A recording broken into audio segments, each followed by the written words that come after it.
meron pa tayong 84.7% na hindi pa nakakapag-subscribe sa YouTube channel ko.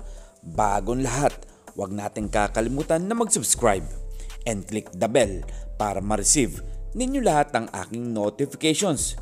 Well, bali-balita nga sa social media na magkakaroon nga daw ng 3-team trade. Well, alam naman natin kung sino-sino naman ang mga matitrade dyan dahil isa na nga dyan si Kevin Alas na posibleng ang malipat sa ibang koponan. Well, isa pa nga dito ay sila Quincy Miller to TNT. Nandyan din sila Matt Nieto at Bong Quinto at Kevin Alas. Well, sabi nga sa mga balita ni Homer Sison, pwede nga daw ma-trade itong si Kevin Alas sa TNT Katropa dahil nga nangangailangan nga ito ng panibagong point guard dahil nga sa nangyari sa kanilang koponan. Katulad ni Mikey Williams na hindi na nga daw makakabalik sa TNT Katropa.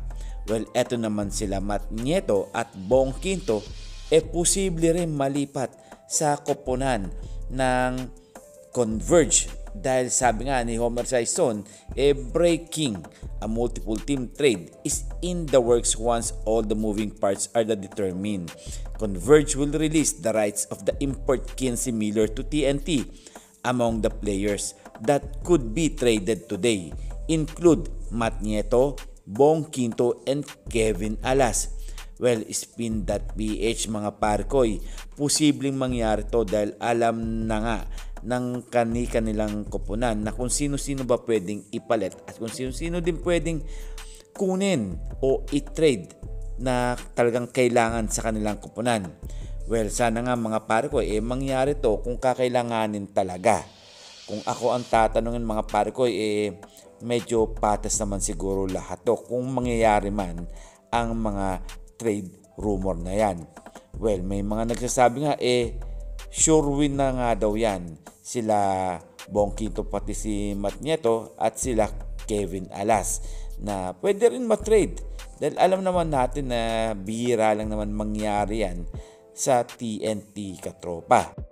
Kahit na farm team ng TNT ang NLEX Road Warriors.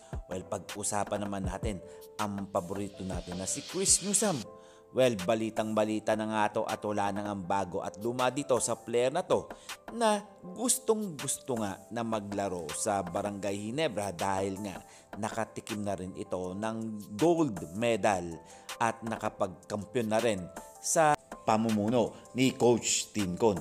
Well, mga parkoy, hanggang dito na lang tayo. Magkomento lang kayo at syempre, sasagutin natin yan isa-isa.